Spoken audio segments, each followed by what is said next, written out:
ఆయిష్ మావయ్య వచ్చేసారా? నాకు తెలిసిన ప్రొఫెసర్ కన్నా చనిపోయాడమ్మా. ఎర్నాకుళంలో క్లాస్ ఆయనే తీసేవాడు. చాలా పెద్ద మనిషి. అందుకే నీకు చెప్పకుండా వెళ్ళొచ్చాను. సరే గాని ఇదేంటి రేడియోకి బెల్టా? రేడియోని అక్కడిక్కడ పెట్టి మర్చిపోతున్నాం కదా, ఇప్పుడు భయపడక్కర్లేదుగా. మొబైల్ ఇప్పుడు మీరు వాడుతున్నారు కదా, మీరు పాటల్ని హెడ్సెట్ లో కూడా వినొచ్చు కదా. ఈ రేడియోలో వచ్చే గరగర సౌండ్లు చాలా బాగుంటాయమ్మా. ఒక రకమైన కిక్. అదే నాస్టాలజియా. నువ్వు వెళ్ళి క్లాస్ తీసుకో, నేను ఇక్కడ రెస్ట్ తీసుకుంటాను. అందరికీ అస్సలాం అలైకుం. వాలేకుం సలాం. రాయండి. సముద్రం.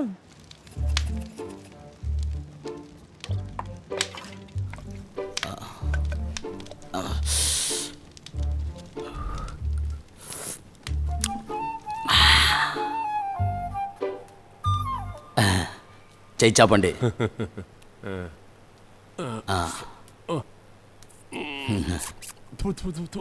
యారా ఎదవా, ఉప్పు ఎక్కువ వేసేసావు కదరా, నోట్లో పెట్టలేకపోతున్నావు. ఏం వండుతున్నారా నువ్వు? కూర, చేపల కూర వండుతావు తెలియలే, నువ్వు చేపలోడివా? ఆడవాళ్ళ పనుని మెగాల్ని చేస్తే ఇలాగొస్తుంది. నిన్ను చేపలు తీసుకురమ్మని ఎవడు చెప్పాడు? వచ్చి పులుసు వస్తుందని నాసర్ అన్న చెప్పారు. మీకు పులుసు ఇచ్చేసాం కదా, నన్ను చెప్పాలి. పిల్లలు పెట్టిన పిల్లిలాగా బీబీ అమ్మ కాలు తిరుగుతూ ఉంటావు అంతే కదా. బీబీ అమ్మ గురించి మాట్లాడకూడదని చెప్పాను కదా. రాజకీయంలో ఉన్న బీబీ అమ్మ వేరురా, ఇప్పుడు ఆవిడ మనం అంతా ఒకటేరా. నువ్వే ఇంకా బానిసగా ఉన్నావు. ఇప్పుడే వస్తున్నారా? మీ నాన్నకి కదడం కుదరలేదు, అక్కడే కూర్చున్నారు. నేను వచ్చి చూసేటప్పుడు పెంట మీదే పడుకున్నారు. ఏంటది? తర్వాత నేనే స్నానం చేసి బట్టలు మార్చి ఇక్కడ కూర్చోబెట్టాను. మీ నాన్న మా నాన్న కదా, తెలుసు కదరా. నాకు తెలిసినవే కదా చెప్పాలి. చెప్పాడా? చేపల పులుసు పెట్టాను, దాంట్లో ఉప్పు ఎక్కువగా ఉందట. ప్రయాణం బాగుందారా? బాగుంది నాన్న. 2 రోజులు మిమ్మల్ని వదిలేసా. మీరు తిని చూడండి.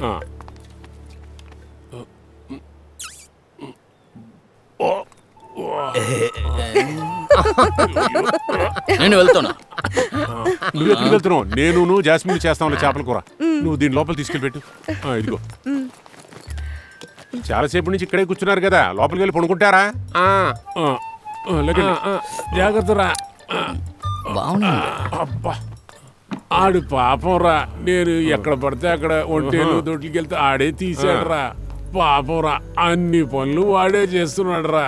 కానీ బీబీ అమ్మ గురించి చెప్తాడికి ఎందుకు అంత పాపం? ఆయన కమ్యూనిస్ట్ కదా, అందుకే అలా మాట్లాడుతున్నారు. వాడు సరిగ్గా చదువుకోలేదు కదా, అందుకే అలాగే ఉన్నాడు. అవును, మీరు మాత్రం పెద్దగా చదివి ఇక్కడ వచ్చి పడుకున్నారు కదా. ఒక కాలంలో మీరు చేపలు పట్టుకున్న వాళ్ళే కదా.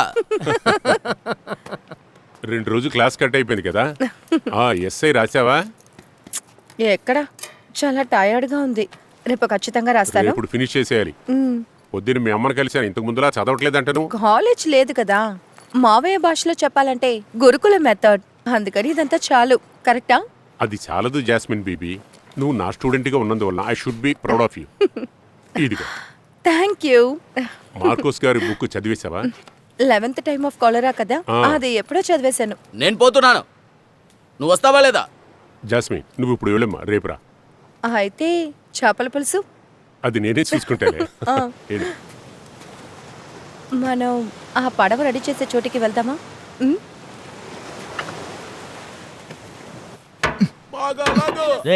ఏంట్రా ఇక్కడ కూర్చున్నావు? వెళ్ళి అక్కడ చెప్పుంది తీసుకురా, వెళ్ళు, త్వరగా వెళ్ళు.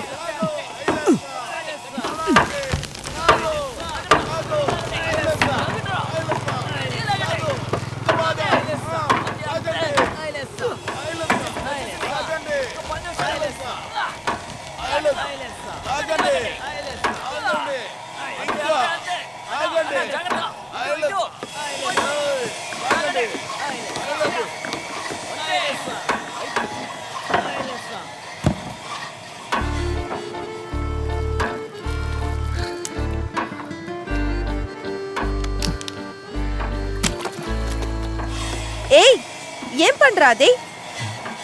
ముందు నువ్వు కిందకి దిగిరా. నన్ను పిలిచారు? ఆ బాటిల్ని విసిరేసింది నువ్వే కదా. ఇక్కడికి వచ్చే టూరిస్ట్ ఇంకా మిగతా వాళ్ళు ప్లాస్టిక్ ని, చెత్తని సముద్రంలో వేసి దాన్ని చండాలం చేశారు. ఇక్కడున్న మేమందరం కలిసి దాన్ని క్లీన్ చేసి బయటికి తీస్తున్నాం. దీని గురించి ఏమైనా నీకు తెలుసా?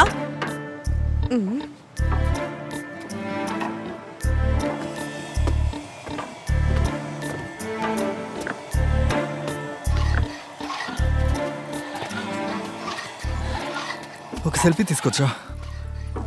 ఎందుకు? కాదు, మీరే కదా ఈ దీవికి కలెక్టర్. ఆ ఫోన్ ఇలాగివ్వు. ఎందుకు? ఆ ఫోన్ ఇవ్వు. ఏవో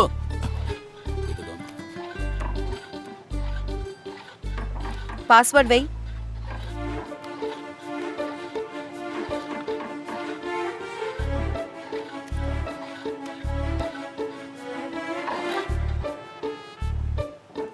నాకు తెలియదు అనుకుంటున్నావా ఏంటి?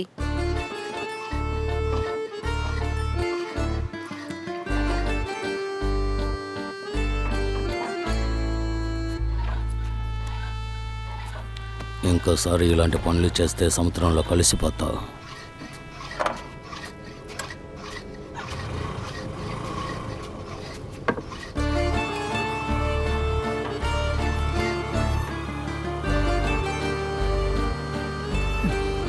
చేప బాగా ఉడికింది అనుకుంటాను. వాసన గుమగుమలాడిపోతుంది.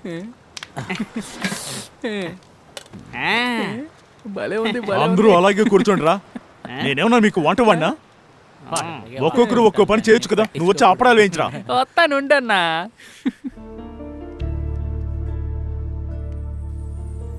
నేను చూసాక నా మనసులా లేదే. ఎవరా తను?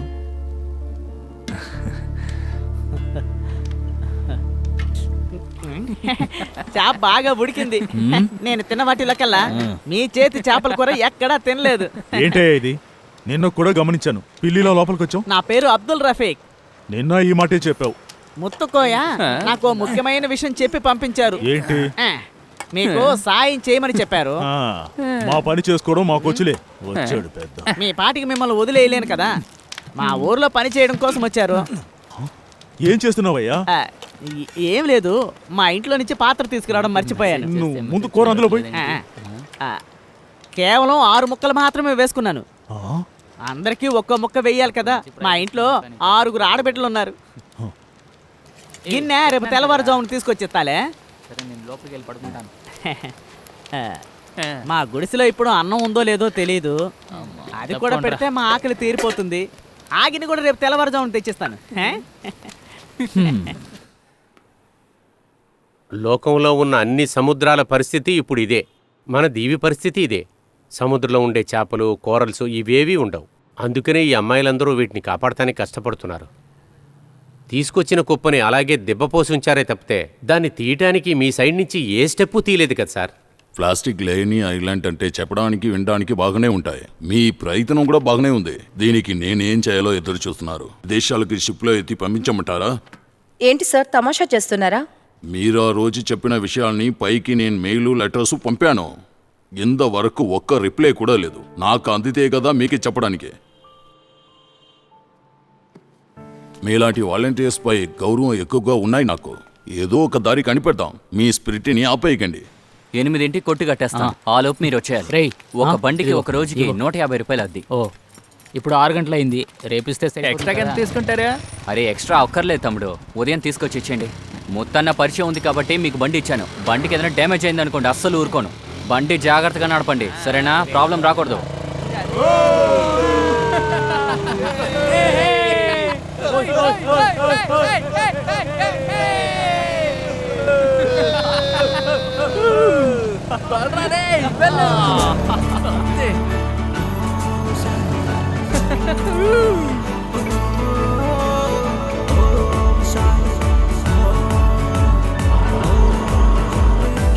దిగు దిగు దిగు.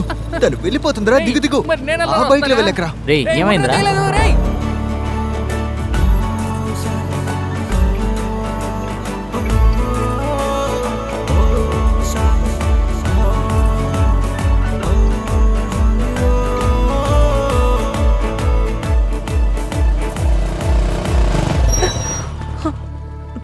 ఒక సెల్ఫీ తీసుకుందామని అడిగినందుకు అంతలా కోప్పడి వెళ్ళిపోయారు. ఆ రోజు నువ్వు తీసిన వీడియో ఎక్కడ? ఫోన్లో ఉందా? దాన్ని డెలీట్ చేయి, లేదా ఫోన్ నేను తీసుకుని డెలీట్ చేస్తాను. ఎవరమ్మా ఇతను? నేనెప్పుడు ఊర్లో చూడలేదు. వాడు బయట ఊరోడు బామ్మ. ఇలాంటి మనుషులంతా మన దీవిలో అస్సలు ఉండరు. ఇక్కడి నుంచి వెళ్ళిపోరా, లేకపోతే నువ్వు ఊరు నుంచి వెళ్ళేటప్పుడు కాళ్ళు చేతులు 2 ఉండవురా.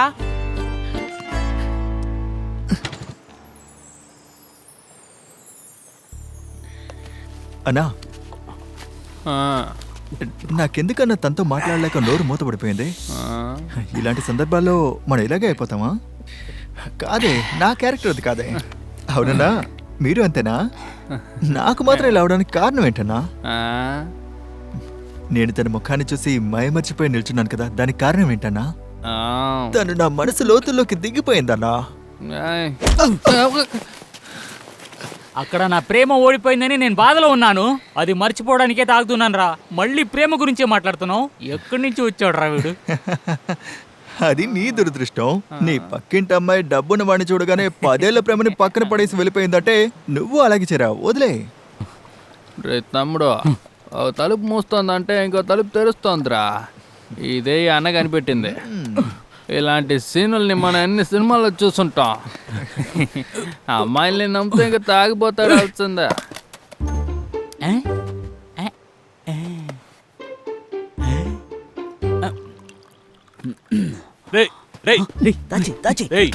ఎక్కడి నుంచి వచ్చారు? ఏంట్రా ఇదంతా? ఇక్కడ ఇదంతా తాగకూడదని తెలియదా మీకు? ఇక్కడ తాగితే కానూనికి విరోధం అవుతుంది. ఇది ఎలాగరా ఇక్కడికి వచ్చింది? మేము ఊరు నుంచి వచ్చేటప్పుడు అది తీరా. ఏది ఆ బాటిల్ తీరా. సరే.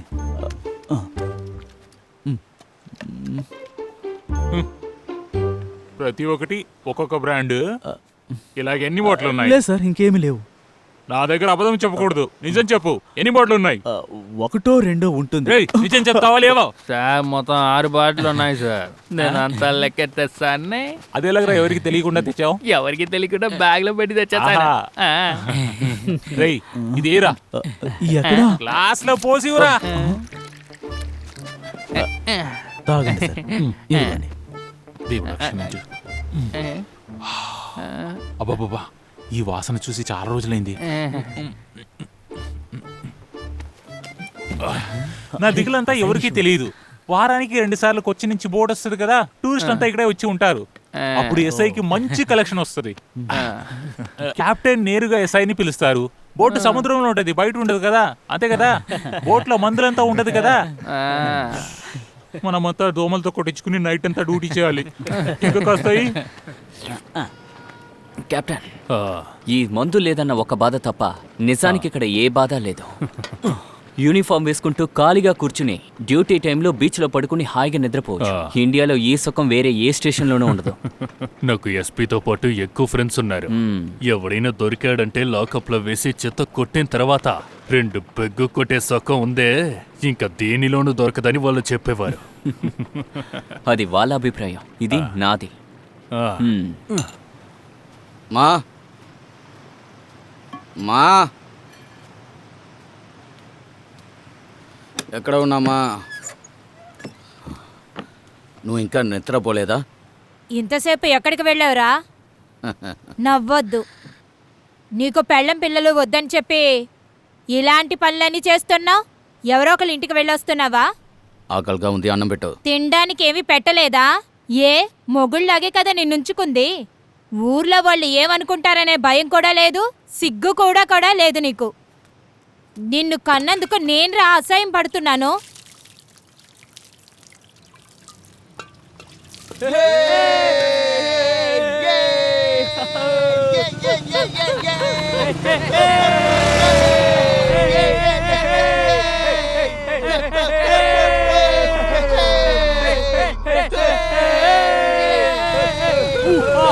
ఎందుకు రాసుకుంటూ వెళ్తున్నారు? ఇక్కడ అందరూ పడుకున్నారు కదా. ఎవడ్రా మమ్మల్ని ప్రశ్న అడిగేది? నువ్వెవర్రా? ఎందుకు అలా కోపడుతున్నారు? నేను తమాషా క్వశ్చన్ చేశాను కదా. కామెడీ చేయడానికి నువ్వేమన్నా కామెడీ అనివా? అంటే ఫిల్మ్ చూస్తున్నారా? నాకు చూపించరు. మేమెవరో నీకు తెలియదా? ఎలాగో నేను తెలుసా? కళాసిగల్ గురించి విన్నారా? కనుక ఏమైనా గొడవ పడ్డారనుకోండి, ఎత్తుకు వెళ్ళి మిఠాయి వీధిలో అమ్మేస్తాం. చెప్పింది వినపడలేదా? టీవీ పెట్టండి రా. నేను చెప్పింది అందరూ విని తీరాలి. టీవీ పెట్టండి రా. ఇదెవర్రా అడిగారు? బ్లూ ఫిల్మ్ ముందు ఇక్కడి నుంచి వెళ్ళిపోరా. లేదంటే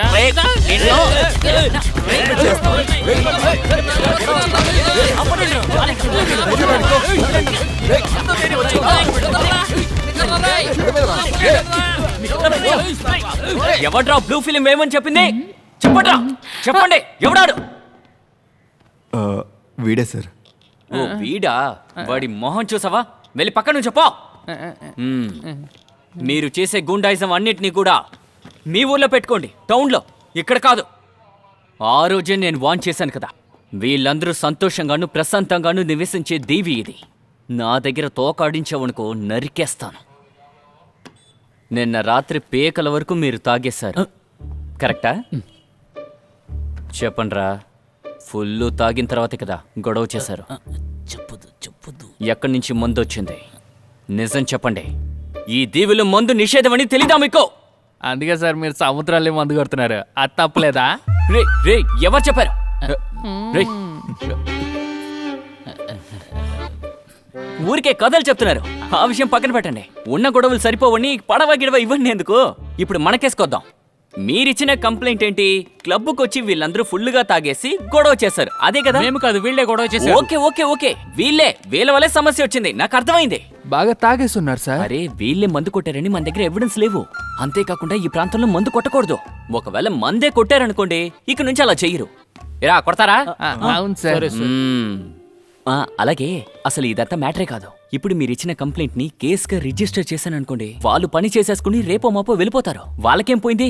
కష్టం నష్టం మనకే. గత 10 నెలలుగా ఒక్క కేసు కూడా లేదు అన్న పేరు గాల్లో కలిసిపోతుంది. ఈ దీవికున్న మంచి పేరు పోతుంది. అంచేత ఈ ఒక్కసారికి వీళ్ళని క్షమించేద్దాం, ఏమంటారు? అర్థమైందిగా? మళ్ళీ ఇది రిపీట్ అయిందనుకోండి ఒక్కలేరు. అయితే కాంప్రమైజ్.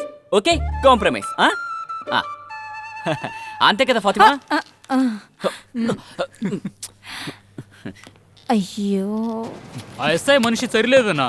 అతను చేసే పని అంతా మాకు అతనికి గిన్నిస్ బుక్ లో పేరు రావాలంట. ఇది మన పరువుకి సంబంధించిన విషయం. వాళ్ళందరూ ముత్తు మనుషులు అయిపోయారన్నా, లేకపోతే మనము ఒక్క చెయ్యి చూసేవాడిని. చేపల్ని కట్ చేయడానికే మన కత్తుల్ని యూజ్ చేస్తున్నాం, తరతరాలుగా దాన్నే పాటిస్తున్నాం. కానీ మన ఊరికి ఎవరైనా హాని కలిగేటట్టు చేస్తే మీరెవరూ అక్కర్లేదు, నా చాకుతో వాళ్ళని పొడి చేస్తా. మాకు అది చాలు, అందుకే నిన్ను వెతుక్కుంటూ వచ్చాం. అరకిలో వరకు పడవలోనే కదా వాళ్ళు పనిచేస్తున్నారు, ఇక నా చూపు వాళ్ళ మీదే ఉంటాయి. మంజు పని పూర్తయిపోతే ఇక నుంచి అందరూ వెళ్ళిపోతారు. ఆ గుంపులో 2-3 పిల్లలు రౌడీ వెధవులని ముత్తన చెప్పనే చెప్పాడు. అందులో ఒకడు జాస్మిన్ ఫోటో తీసున్నాడు. మా అమ్మాయి దాని నుంచి దాన్ని తీసి పారింది. జాస్మిన్ నాతో చెప్పిందిలే, తన దగ్గర ఇలాంటి వేషాలేవి చెల్లవు. అయినా కూడా నువ్వు తన్ని జాగ్రత్తగా చూసుకో. బీబీ అమ్మ, ముత్తన్న పెద్ద ఆయన వచ్చారు. అస్సలాముఅలైకుం. మాలికుం సలాం. ఇంకేంటి విశేషాలు బేబీ అమ్మా? నువ్వు నన్ను రమ్మని చెప్పావు. మీతో ఒక విషయం చెప్పాలి. ఏంటది? నాన్నగారున్నప్పటి నుండి ప్రతి సంవత్సరం ఇది జరుగుతూనే వస్తుంది. ఇంతకు ముందంతా దీవుల్లో ఉండే కొండజాతి వాళ్ళందర్నీ సంవత్సరానికి ఒక్కసారి అందర్నీ చేర్చేవారు. ఇప్పుడు కొంతకాలంగా అవన్నిటినీ వదిలేశారు. ఎవ్వరు కూడా అక్కడి నుంచి ఇక్కడికి రావడమూ లేదు, వెళ్ళడమూ లేదు. మీకా కారణమేంటో తెలుసు కదా. ఇప్పుడు దాన్ని మనం మార్చాలి. అందుకోసమే నేను మిమ్మల్ని ఇక్కడికి రప్పించాను. అరబిక్లో ఉన్న కాశీబాయ్ కుటుంబం నుంచి జాస్మిన్కి ఒక సంబంధం వచ్చింది. ఓహో, అలాగా, చాలా సంతోషం. నికా ఎప్పుడు అనుకుంటున్నారు? అబ్బాయి విదేశాల్లో చదువుకుంటున్నాడట. సరే, చదువు పూర్తయితే నికా పెట్టుకుందామని నిర్ణయించుకున్నాం. వాళ్ళ బంధువులందర్నీ మేము పిలవాలి కదా. రంజాన్ పూర్తయిన వెంటనే మనం ఆటలతో పాటలతో గంతులేయడమే. మీరు కూడా ఇందులో ఖచ్చితంగా కలుసుకోవాలి, మర్చిపోకుండా వస్తారు కదా. ఏంటి అలా అన్నావు? ఈ పెళ్ళైనా అరకిలో జరిగితే చాలు అనిపిస్తోంది. ఈ తరం వాళ్ళు ఎవరు ఇక్కడ నికా జరగడం చూడనే లేదు. అయ్యా, మీరు ఏదైనా తిన్నారా? తిన్నాను. అయితే బయలుదేరండి, బాంకుకి టైం అయింది కదా. ఏది ఎప్పుడు చెయ్యాలో నువ్వు నాకు చెప్పక్కర్లేదు. నువ్వు కొంచెం బయటికి వెళ్ళు, నేను బీబీ అమ్మతో కొన్ని ముఖ్యమైన విషయాలు మాట్లాడాలి.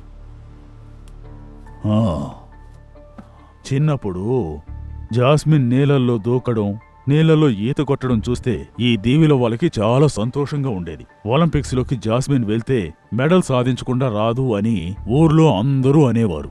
కానీ తనిప్పుడు పెరిగి చాలా పెద్దదయ్యింది.